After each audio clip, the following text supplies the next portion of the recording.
We want you to do it again. Brian stared at him. It's a joke, right?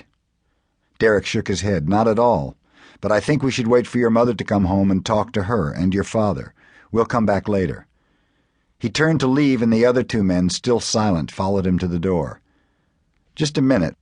Brian stopped them. Maybe I didn't understand what you said. Let me get it straight. You want me to go back and do it over again? Live in the woods with nothing but a hatchet? Derek nodded. That's it. But that's crazy. It was rough. I mean, I almost died, and it was just luck that I made it out. Derek shook his head. No, not luck. You had something more going for you besides luck. Brian had a mental picture of the porcupine coming into his shelter in the dark, throwing the hatchet and hitting the rock embedded in the wall and getting sparks. If the porcupine hadn't come in and he hadn't thrown the hatchet, and if the hatchet hadn't hit the rock just right, there wouldn't have been sparks, and he wouldn't have had a fire, and he might not be standing here talking to this man now. Most of it was luck. Let me explain what I mean. Brian waited. We teach what you did, or we try to. But the truth is we have never done it, and we don't know anybody who has ever done it. Not for real. He shrugged his shoulders, moving under the jacket.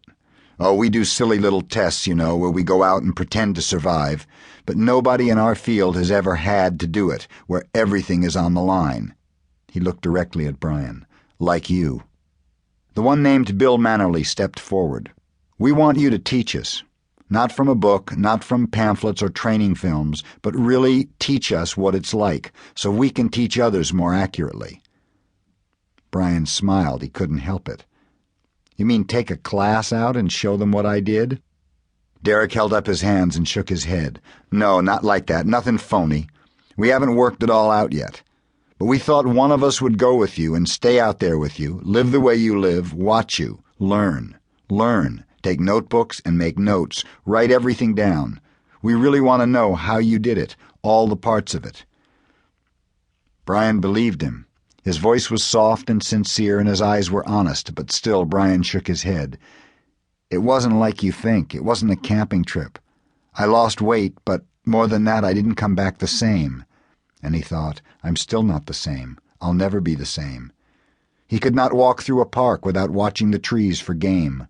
Could not hear things. Sometimes he wanted not to see, not to hear everything around him. Noise, colors, movement, but he couldn't blank them out. He saw, heard, smelled everything. That's what we want to know, those things. Derek smiled. Look, don't say no yet. Let us come back and talk to your mother, explain it all, and then you can make a decision, all right? Brian nodded slowly. All right. Just to talk, right? Just to talk. The three men left, and Brian looked at the digital clock on the table in the entryway. It would be an hour before his mother got home. He had some studying to do. It was the end of May, and there were finals, but he decided to cook dinner. He loved to cook. It was one of the things that had changed about him from the time when he was in the woods. He thought of it as the time. Just that, the time. When he was speaking quietly to Deborah about it, he tried to tell her of it, all of it, including the moments when he tried to end himself. When he spoke to her about it, he always started it with just those words, the time. A year had passed, and in the world around him not much had changed. His mother still saw the man, though not as much, and Brian thought it might be passing, what they had between them. The divorce was still final and would probably remain so. He'd gone to visit his father after the time and found that he'd fallen in love with another woman and was going to marry her. Things ground on a day at a time, but Brian had changed completely. And one of the things that had happened was that now he loved to cook.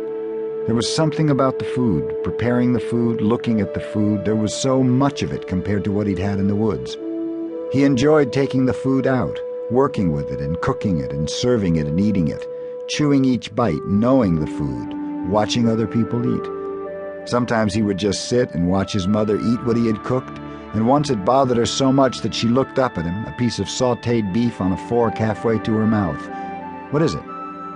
I'm just watching you eat, he'd said to her. It's something, eating.